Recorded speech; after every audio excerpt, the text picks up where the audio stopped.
Well, welcome. My name's Steve Tregay, and would like to welcome everybody to Innovation in Biotech in the time of COVID-19. I'm Steve Tregay. I'm the Managing Director of Mission Bio Capital and also Chairman of the Board of Lab Central. And it's my great pleasure today to have two great panelists today. I'm joined by Isaac Stoner, the Chief Executive Officer of Octagon Therapeutics, focused in really innovative approaches into autoimmune disease, and Kevin Friedman, Chief Scientific Officer of Virologic, focused on the next generation of cell and gene therapy. So we'll jump right in and get started on maybe just having each of our panelists introduce themselves. If we could start with Isaac. Sure. Hi, everybody. Thanks for joining up. I'm Isaac Stoner, currently leading Octagon Therapeutics. By way of background, I'm a biomedical engineer by training, which is a pretty broad degree path. Did some research in drug delivery and managed to, very early on in my career, stumble my way into a biotech startup founded by one crazy guy with an idea that you could sequence the genome much cheaper and faster. So I joined up as the first hire in 2007. 2008, we began to build out the lab, really began to build out some interesting patent filings. 2008 happened, and that was a real lesson. It was like last one out the door, hit the lights. So we ended up shutting down operations. We shopped around our IP for a while to see if we could find a buyer. And I ended up interviewing with Jonathan Rothberg down at Ion Torrent. So he's a really prolific life science entrepreneur. And rather than licensing our IP, he ended up hiring me on the spot. So I spent a couple of years with Ion Torrent. We ended up getting from a prototype all the way to a kind of best-in-class sequencing instrument. And we sold that company for $600 million pre-revenue. He put most of the money into the company himself, so he did very well. After that, I joined up with two guys out of MIT and started a company called Firefly Bioworks. So again, platform technology focused on liquid biopsies. We managed to take that technology all the way to an exit as well. That company was acquired in 2014. So after that second exit, I really had, I decided to invest in myself, take a couple of years, getting an MBA at MIT. And the goal of that MBA was kind of twofold. One, I wanted to spend some time in venture capital, really learn how things worked on the other side of the table. And two, I wanted to spend 2 years stomping around labs at MIT and identifying a piece of technology ready for translation, identify that next founding team to start something new. So through that process, I was able to accomplish both of those things. I spent some time with one of GSK's corporate venture funds, and then also met two brilliant researchers out of Harvard who were developing a new platform that could be really applied in a number of disease areas. So those are my current co-founders. We actually decided not to start the company right away, incubated it for a couple of years in the academic setting. In the meantime, I went off and worked with Daphne and the gang over at PureTech Health. Again, really interesting experience there. Daphne is a prolific entrepreneur. Started Octagon in 2017. We were able to very, very quickly raise a seed round, have since been through some interesting repositioning of the company, and we are currently at Lab Central with a really interesting platform focused on autoimmune disease. Great. Thank you very much, Isaac. And Kevin, can you give us your background, please? Yeah, wonderful. So thanks, Steve, and really wonderful to be here with you all. And I love that story, Isaac. It's great. It's a cool history. So my biography is a little bit different. I'm formally trained in immunology and have spent most of my career either in academics or industry as part of immuno-oncology, with a lion's share of that focus in cell and gene therapy. So did a postdoctoral training with Steve Rosenberg and others at the NCI. So learned from the leaders in the space for cell therapies, and then transitioned that through via a short academic career as a faculty into Bluebird Bio, where I was one of the first folks in the oncology program at Bluebird, and was a key player to start, grow, lead some of the early preclinical and then clinical development of their cell-based therapies in for cancer.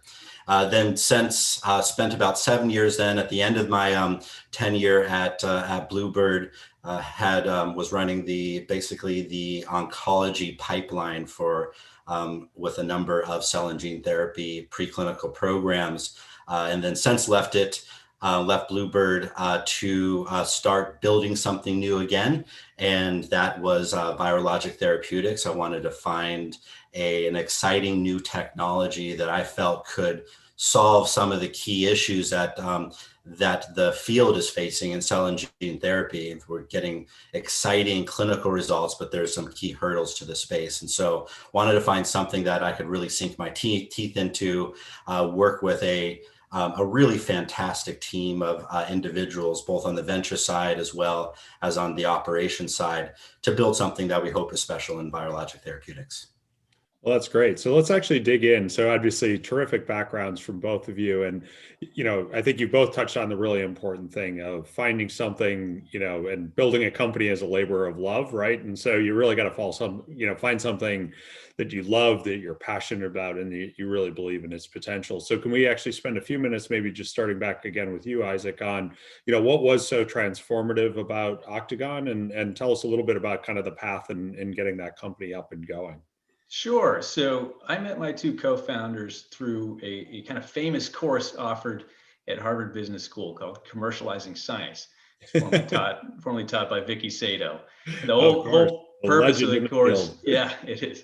The whole purpose of the course is, and it's perfect for MBAs, they love it, is a couple of researchers come in with the technology they've been working on in their lab, and then maybe a little more than half of the class is MBA students, and you have to organically pair up or team up around a piece of technology that you think is ready for translation, build out the business case, spend over the course of 6 months, really pressure testing whether or not that company is ready for formation. So I met my two co-founders through that. And over the course of Vicky's class, we decided it was not ready. It wasn't ready for prime time. Wasn't ready for formation. Like many things are, right? Yeah. So what we did get to do, though, is we got to know each other really well. We got to determine that we worked well together, and we were able to define the milestones for when would this company be ready to start. So they went off and they got back to work. I ended up, as mentioned, going and working at PureTech and staying close to them in the science while they continued to build out this platform. But we were excited about, the platform they were building was this really interesting approach towards phenotypic drug discovery. And then we liked working with one another, which I think is also crucial for starting a new venture. No, that's great. And I think the old adage in venture that's always true, no matter what era it's in, is the team always matters, right? And that ability to kind of come together. So Kevin, can you give us a little bit of what got you so excited about this? Obviously, this, coming out of Bluebird, it had to be a pretty high bar for you to think about this being innovative and different. Yeah. So, I mean, I kind of had some first principles in my head of things that I was looking for that next opportunity. First, it had to be something that had the potential to solve for, as I said, key hurdles in the space. There's clearly therapeutic benefit with these type of modalities in cell and gene therapy in a number of diseases, including cancer and rare diseases. So now it's trying to find a technology that's going to take that to the next level. What is around the corner? Can we do it bigger, better, stronger? So that was certainly a key aspect of my initial thinking. Second, you touched on the team. The team is critically important, and not only the team that you're looking to build and operationalize the organization, but also the folks that are sitting on the board. When you do get venture funding, the folks that are influencing the direction of the company, having a clear alignment on what the North Star is, so to speak, and making sure that those objectives are shared among everybody involved, I think is key, because the team is important. And the team, as I said, is beyond just the folks that are operationalizing the company. And then finally, what I was looking for as a framework is it something that I feel as confident as I can, given the early stage of the technology, that can turn into therapeutics that are going to be meaningful for patients? Do I have confidence that that as best I possibly can could convert it to drugs and medicines that will benefit patients? and Virologic just happened in the strange way that life brings these opportunities along. Virologic brought that to my feet. So jumped on it when all three of those boxes are checked and started running. Yeah, that's great. And I think that's one of the great things about what we get to do in our day-to-day jobs is think about, big unmet medical needs and how to focus on the next generation of therapeutics to benefit patients. And what I always like to say is if you can solve a unmet medical need for patients, the rest will take care of itself, right, in the end. So maybe we could spend a little bit of time. I have a quick question for Kevin. Did you guys have founding investors lined up on day one? Was that already kind of in the bag when you started the company? I got recruited specifically by our seed investors. So I wouldn't say it was in the bag, but there was certainly a lot of interest. I think they were looking for specific individuals as well to bring it together to kind of, once again, shared goals, shared perspective, want to make sure the team is correct before they brought that in. So it was kind of an evolving process. It was incubated as part of the investment firm for quite a while before they kind of pulled the trigger on bringing me in and others as part of the organization. Yeah, no, it's an interesting phenomenon of, kind of this idea of incubating in the four walls of the venture firm and then kind of thinking about how the pieces fit together, evolving is at the right time. Isaac, from your perspective, maybe let's just follow on with that question kind of in your direction. Obviously you had met these founders, you guys were the entrepreneurs in that ecosystem. How have you thought about financing the company? Right. So, we've done whatever we've had to do to find the working capital we need. And so for those of us who are not lucky enough to be started within the fund, there are a couple of ways to do it. One is there is a real, I would almost call it a bad habit of researchers to want to spin things out as quickly as they can, right? To get out of the academic setting to launch a company. You can really treat the academic institution like that incubator, right? Like that kind of supporting early investor or those four walls where you start the company. So we did that. We stayed within the academic setting as long as we pretty much could until we had that data package ready.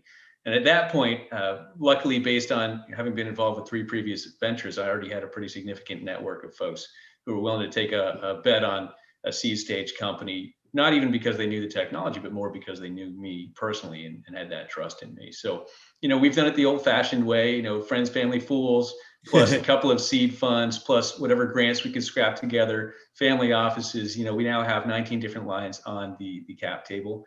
And we're going to continue to increase that investor base, but it's working. And so these folks, they've been very, very supportive. We treat them almost like team members.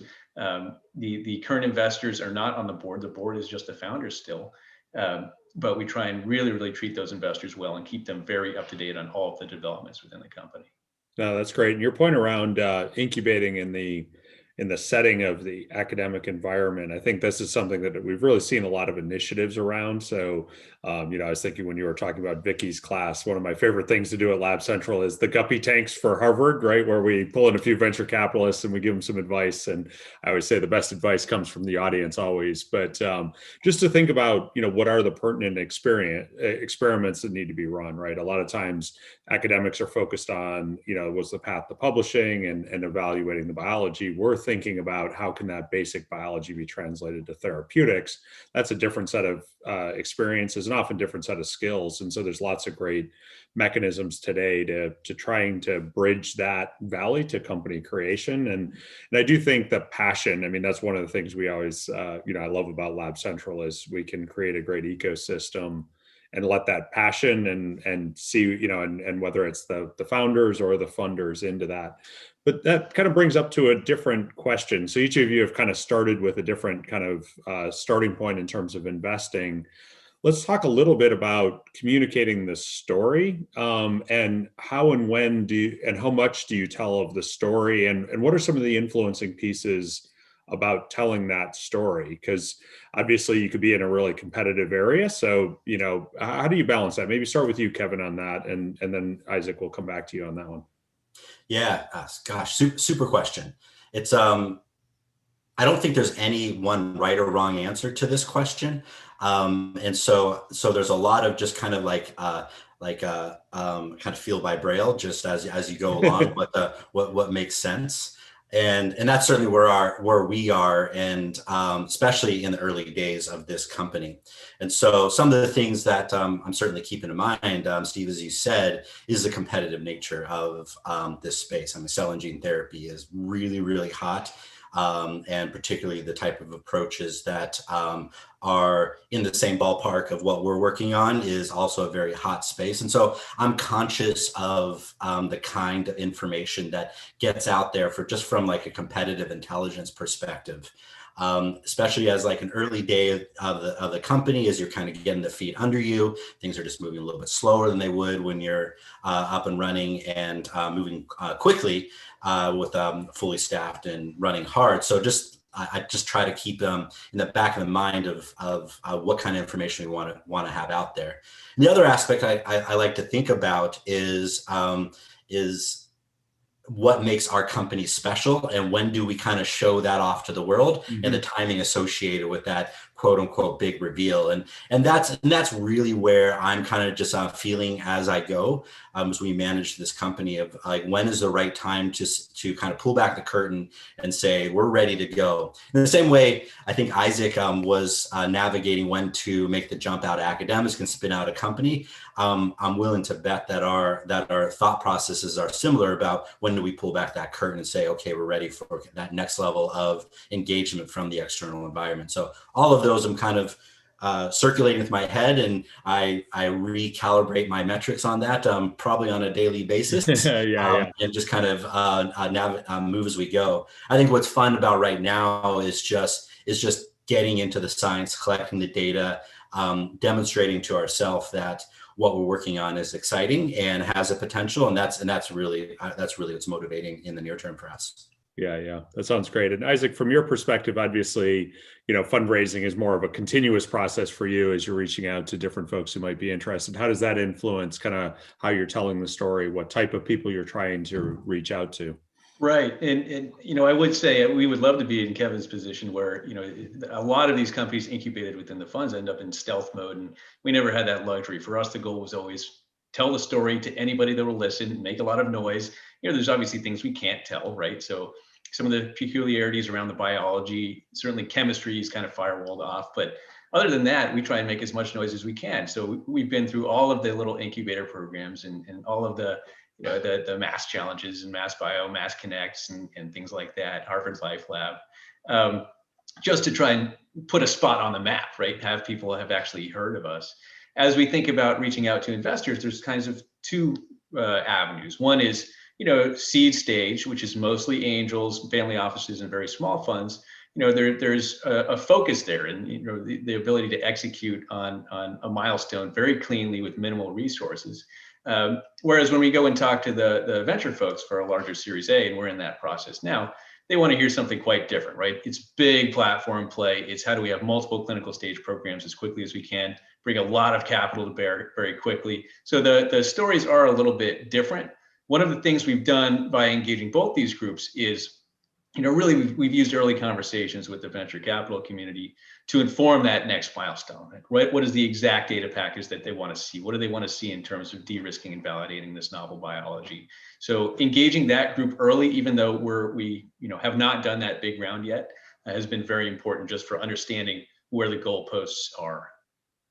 Yeah, I think one thing in venture is really that understanding what's really going to shift the risk profile of your program, and what is that definitive experiment. And of course, it's obviously going to be different for every technology, for every therapeutic area, for every piece, and trying to make sure that you get some of that feedback and really understanding, okay, if you prove this, suddenly I believe, right? Because one thing I always think about venture is, you kind of get in this mindset that, people, oh, this will never work. And you have to convince them 100% that it's going to work. It's more, they go, once you get to about 90%, is what if it worked, right? Then suddenly they focus on the promise of what could be, as opposed to, right now, it's always easy to say no, right? Everything, in our business is challenging. So what is that experiment? Can you guys talk a little bit about, how are you reaching out? Obviously one of the great things with Lab Central is we have a lot of pharma sponsors. They obviously are potentially a buyer of this, of your company or your technology, or a partner to bring that. How do you help validate your own thinking about what is de-risking and work through that. You want to take that first, Kevin? Yeah, sure. I'm happy to jump in there. It's honestly a question. It's a great question. It's honestly one that we're wrestling right now. It's this build versus buy versus partner, and they're not mutually exclusive. And so, how do you think about engaging various individuals that maintains the objectives of the organization and the goals of the organization, balancing both product development as well as platform development and fit for purpose at the stage of the company. And then how does various different investors come in influencing the organization? Because if you make a product deal with a particular partner, then would draw focus and attention toward products down the road. And so I think that balance and thoughtfulness is really, really important. And then above all that is kind of like an umbrella principle is the folks that you're bringing in, whether they're venture partners or pharmaceutical partners. Who are you bringing in? Who's going to be close to your company and influencing your company, whether they be a product deal or venture funds? Like, is that the type of people, are the type of people that you're bringing in going to influence your company in the way that you want to be influenced? And so I think, once again, you go back to those core principles of team and technology and purpose all at the same time. Yeah, no, that's great. Isaac, thoughts from your side? Yeah, we're probably less strategic than Kevin is. So, in terms of where we're at, we're again trying to do as much value creation on as little dollars as possible, right? And one of the ways that we can push out that large dilutive equity financing is through doing partnership deals early with biopharma partners. And so, again, it's all about making noise, making sure we're on the map and starting those conversations early. It can take 12, 15, 18 months to get one of these deals done. We've just been lucky enough to sign our first little discovery partnership with a large pharma company. It's actually a Lab Central partner. We're really excited about that. Oh, that's great. And in terms of looking at those partnerships, it's all about building pipeline, right? So we have just enough seed capital to put behind our lead program and push like hell on that lead program.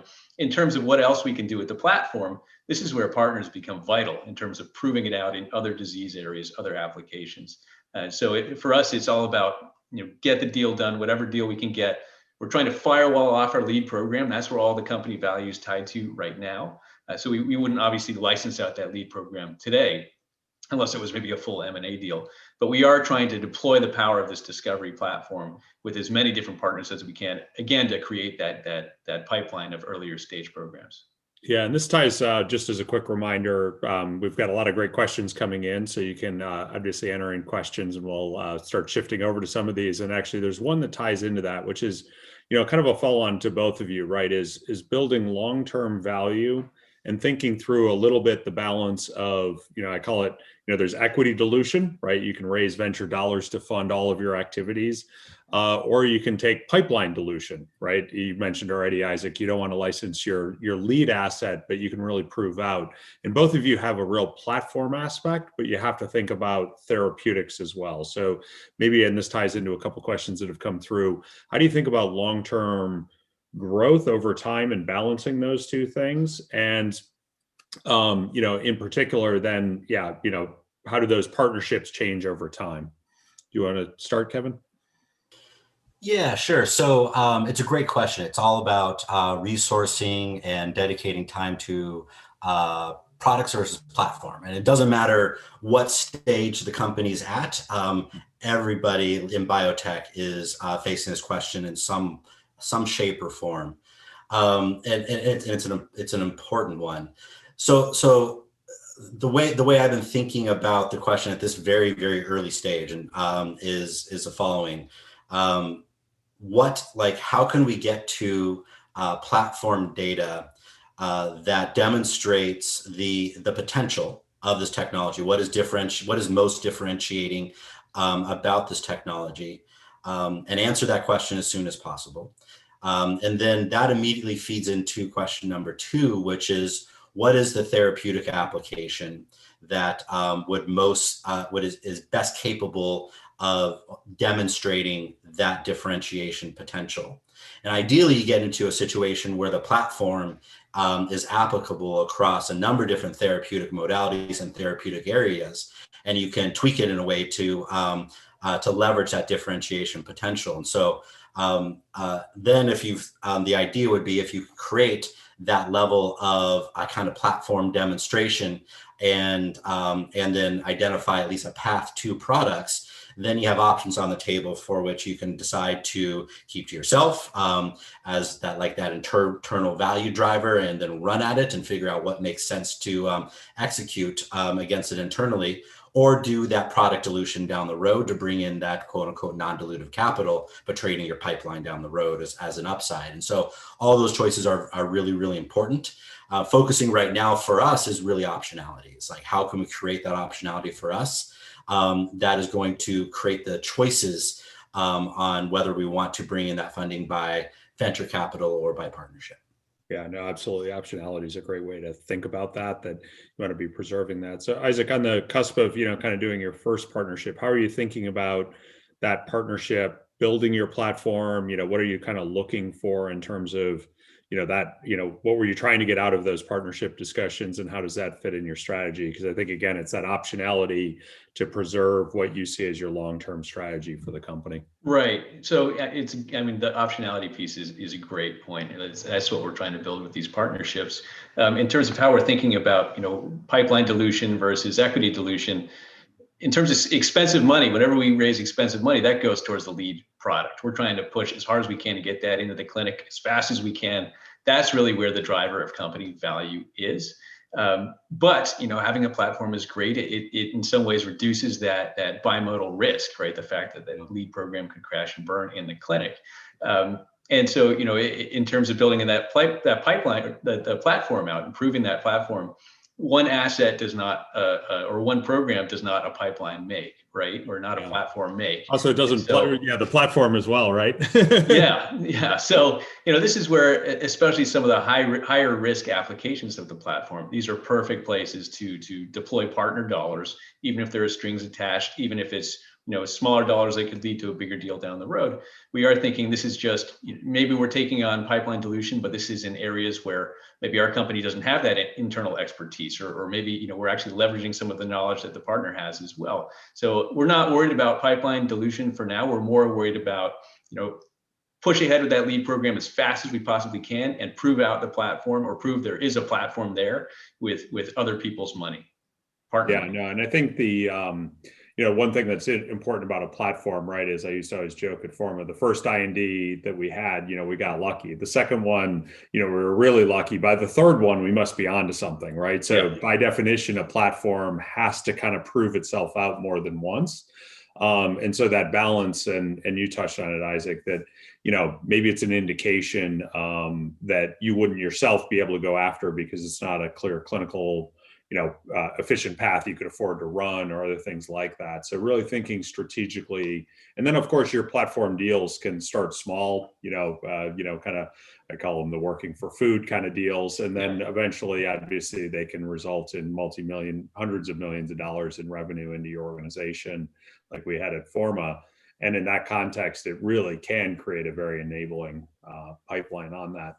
One of the questions we had come in through the channel, and touching on this is, obviously, balancing growth in your organization, you need the right skill sets to execute and deliver on your vision. Obviously, your needs of your organization are changing, but, we've also talked about being capital efficient and wanting to get as far as you can before, say, the next round of financing. So how do you think about balancing that? How has being in Lab Central kind of helped that?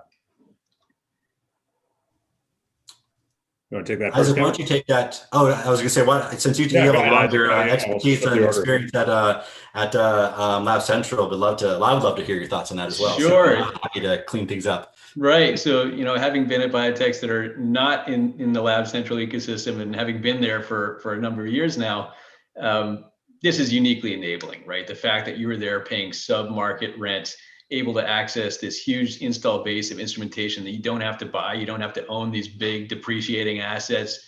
This is really, really valuable. I would say as well, in terms of, other things that can burn your cash reserves really fast, people, full-time people specifically, and making sure you don't scale up your headcount too fast is really important. You can do a ton with CROs and consultants. The nice thing about CROs and consultants is you can control that burn rate very, very granularly. You can cut them off at a moment's notice, right? So, we have a lean headcount. We are just trying to own one core piece of development internally, specific around the assay cascade. So all the chemistry is done externally. We get the compounds from our CRO. We're able to put them through their cascade, and then they go out for the more complex in vivo work externally. So making sure you know what your wet lab space is actually designed to do and what you're going to keep in-house versus partnering out is I think crucial. Yeah, that's great points. Kevin? Yeah, before I answer, a quick question, Isaac, that I would love to get your thoughts on. In terms of your academic partnerships and collaborations, you mentioned CROs for like contract research. How have you thought about engaging experts in the space through like sponsored research arrangements and things like that? So we really haven't done that. It's interesting. We have our spiritual home at Harvard, but we actually ended up abandoning the foundational IP that was developed at Harvard and developing something better in-house. So in terms of academic relationships right now, we have a number of clinical researchers who we're tied in with as we refine the target product profile and product performance. But really, we're not sponsoring any research outside of our own labs right now, except for these contract groups, these CROs. Interesting. Kevin, how about that question on your side? That's an interesting topic to get into. Yeah. So first off, I think balancing headcount and speed is a critically important balance to get, and of course, in early stage companies, cash is king.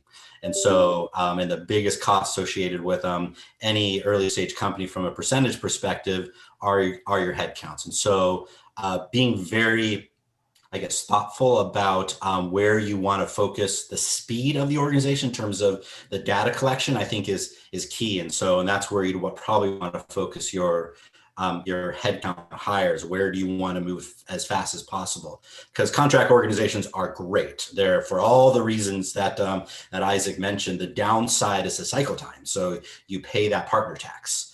And so that's the balance you have to make. And I think that has to be fit for purpose for what you're looking for at any one time, because there's advantages and disadvantages to absolutely everything.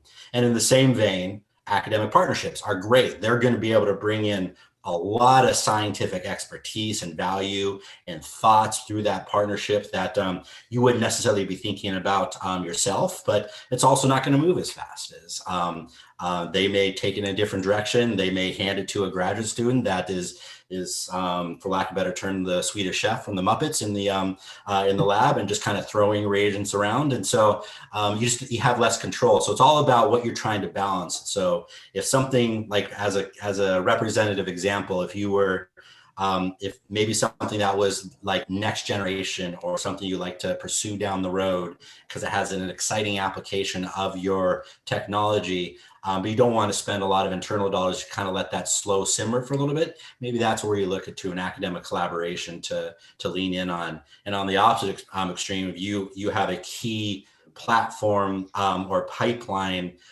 set of studies. Those are the things you want really tight control over, and that's where you want your headcount dedicated toward it. And then partnerships in the middle are your contract research organizations, and that's how you think about kind of that sliding scale. At least that's how I think about that sliding scale. So we've had some good luck with CROs where we actually contract them on an FTE basis, right? You can get some highly trained people who are effectively your FTEs, but now you're not owning their benefits, and you're not owning making sure they are getting enough sleep and all that stuff. They are a much easier kind of piece of that team to manage, and you can turn them off without losing sleep as well. It's not like you're taking someone's paycheck away. So we've made use of that kind of hybrid model where CROs are providing auxiliary headcount. Yeah, I think that's like the best of both worlds, right? I mean, that's exactly what you need. So finding those right CROs that are going to be able to execute, that's fantastic. That's great. And a lot of times, what's interesting is there's really, as the world's become increasingly more externalized, right? In many cases, it might be a team that was part of a discovery unit at a big pharma that now is a CRO or whatever, right? Evotech's a great example of that. But, many other sites, you'll have a person with more experience than anybody on your team will be your partner. But yeah, that interplay between, a fixed FTE rate versus one-off projects. The other thing that I always try to encourage people to do is look very carefully at what is truly critical path. What data do you like to have? It helps tell the story. And what decision do you need to have that gatekeeps the next experiment what are you willing to do at risk? That's one way, say, especially as you move into IND enabling, you can save a lot of time by, saying, hey, look, I'm going to look at, a result coming out of this at its draft stage. I'm not going to wait for the full report. I could save, but there's some risks that maybe in the detailed analysis on histopath that, trips you up. So you can look at risk versus time. The other comment that I would make as well, and I think this is something where, the Lab Central ecosystem is great, is sometimes science just takes time. You run an experiment, it takes a little more time to deconvolute the experiment, or you need to rerun it because you need a better tool or something. That timeline, if you have a steady burn, the study might cost $1 million, but if you're burning $12 million a year and it takes 3 months, that's $3 million just to keep the lights on, right? So that ability to, kind of hunker down, and this is one thing we've seen across the board at Lab Central, is companies are able to pivot, move, re-evolve their strategy much more successfully without going out of business, because they can refocus on the dollars they have, resize appropriately given the flexibility in the space and the type of flexibility that you guys have outlined. That allows you to get out the other side and onto other things. So I think that'll be really, really, an important aspect that we continue to see. And Isaac, you kind of alluded to that, right? You're not using your initial IP. Maybe some lessons from the trenches on that. Yeah, so we have, my last two companies have kind of pivoted, right? My last company, we were focused on microRNA as a diagnostic biomarker, liquid biopsy technology. We ended up getting acquired for applying that same technology to multiplexing immunoassays. So, you never know. In terms of Octagon, we started out applying our technology in the area of antimicrobial infections, so drug-resistant infections. We had a really good asset. Honestly, I think we could have saved a lot of lives, but there's no funding out there for that sort of development work right now. So we ended up taking a very related approach. Our investors were willing to come along with us and apply this in autoimmune disease. And now we have a really, really exciting lead program. But the ability to, as you said, hunker down, reduce that burn rate, gut it out, have the team believe, so you keep those key people involved. We were able to only lose one person as we pivoted completely from infectious disease to autoimmune disease, which was partly due to the fact we had so few people. But the ability to really, really control your burn rate and make use of whatever resources you have to do that, things like Lab Central, was critical for making that work. And let's dig into that a little bit more, because, obviously, I think, kind of the joke I always make is, a lot of companies feel like, a hammer looking for nails, and they spend a lot of time finding screws, right? Those are really hard to pound into a piece of wood, right? So can you guys maybe touch a little bit on how you think about, what's the right direction for your company? This is one that came through the chat, you could do lots of things with your platform. How do you really focus in on the things that you should be doing, especially early on when you're maybe not quite sure where it's going to work? So, Isaac, you talked about obviously kind of where not to go. Maybe just build a little bit on that in terms of, autoimmune's a big area. How are you thinking about that kind of space? And then Kevin, a little bit, obviously you could do a lot with your platform. How do you think about that? But Isaac, maybe that question in autoimmune. Sure. Well, in terms of how we started out down the wrong path, and what we still hold as a central tenet is, what is the thing that we can get to the clinic fastest? The reason we started in infectious disease is we managed to stumble upon an asset with previous clinical experience where we thought we could actually own this and we could be in humans very, very quickly. And so obviously that didn't work out. But that remains a central tenet of the company is what is the thing that we can get through IND enabling work the fastest. That's where you have a real bump up in company value creation. Yeah, absolutely. So that in terms of how we prioritize, it's all about that. What is farthest along and has the most straightforward path into humans. Yeah, the only thing I'd add to that as well is a lot of people view the goal line as getting to a development candidate or getting to the IND. That's really the starting line.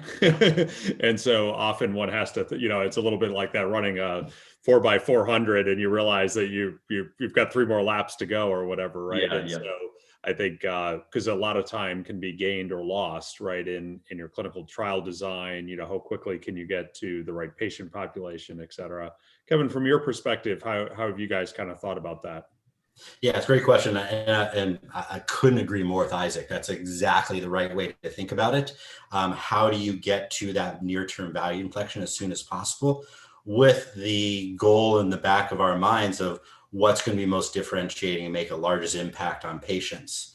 Ultimately, you have to then juxtapose that decision to what you were saying, Steve, is like clinical trial design. Are you going into an area that is going to prove out relatively straightforward manner in the clinic, or are you going to go into an area that's going to take a 300 patient study to ultimately prove out and tons and tons of money, because that's where the big bucks are spent, is in those clinical trials. And so somewhat your mindset is going to be somewhat sculpted by, are you going into a therapeutic area that has clear clinical endpoints within the space? Because there's some that you probably want to stay away, like Alzheimer's is a key example, because we're seeing that play out as we speak. It's just, you just need just massive clinical trials for things like Alzheimer's disease, and then cancer maybe is an opposite, because there's a thumbs up, thumbs down answer that for cancer, and I think there's a lot of areas in between. But you definitely want something where there's a well accepted clinical endpoint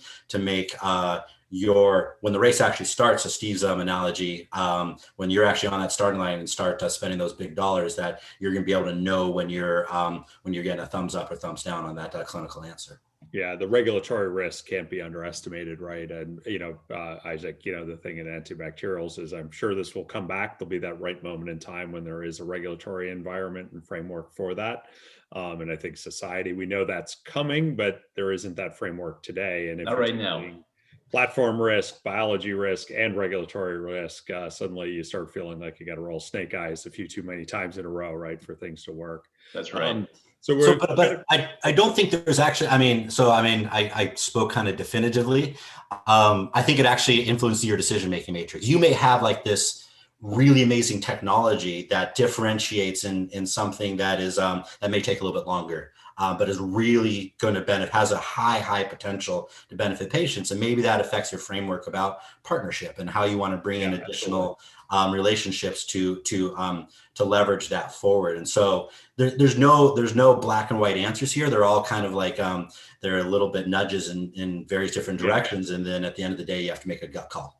Yeah, and it comes back to the optionality, right? It lets you turn that over. So we've got a few minutes to wrap up. So two kind of questions. One from this that I think is a great one, and ties maybe a little bit to touching on COVID, which is, kind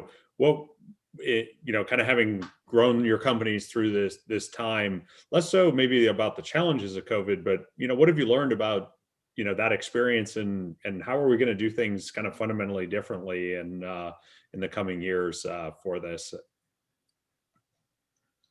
So I'm happy to key it off if that's helpful, because I think it's a great question. How do we benefit from COVID and all the everybody's kind of like exhausted with talking about the downsides of it, but how has it improved our engagement, how we interact with each other?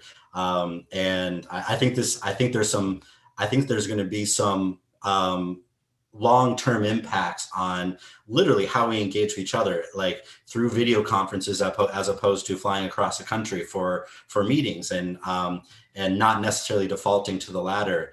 But also, how do we engage our team? There's a lot to be said about face-to-face interactions, and I hope to be able to go back to that someday, because that's really, really critically important. But gaining additional practice, if you will, in other ways of communicating with each other, I think is going to be incredibly valuable. It just adds to our toolbox of technologies and ways that we can interact with each other, that we can really find what's fit for purpose. That's great. Isaac, thoughts from your side?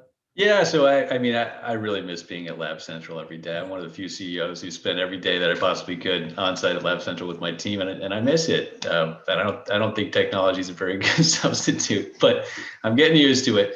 In terms of more positives, interesting anecdote. So we had all of our chemistry done in Wuhan until January 2020. And we were probably one of the first companies to really be impacted by COVID because our chemistry went down all of a sudden with no idea of when it was going to come back up. So luckily we were able to identify and rev up a domestic CRO for chemistry before things even got out of control here. So by February, we had our domestic CRO going. And I think we're going to see a lot more of that. So much of drug discovery has gone overseas. I think we're going to see a lot of it coming home. Maybe that's good for the ecosystem. Maybe it's good to have these, instead of everyone just going international for cost reasons, trying to bring some of that work back into the Boston area ecosystem. Oh, that's great. Well, that brings us to the end of the conversation. I just want to thank, and on behalf of all of the participants, thanks for the great questions, and thank Isaac and Kevin for a great discussion. And we certainly look to follow your companies and the great excitement stuff to come. And thank you again for your time today, everyone. Wonderful. Thank you. Thanks, everybody. Thanks, Steve. Bye-bye, everyone.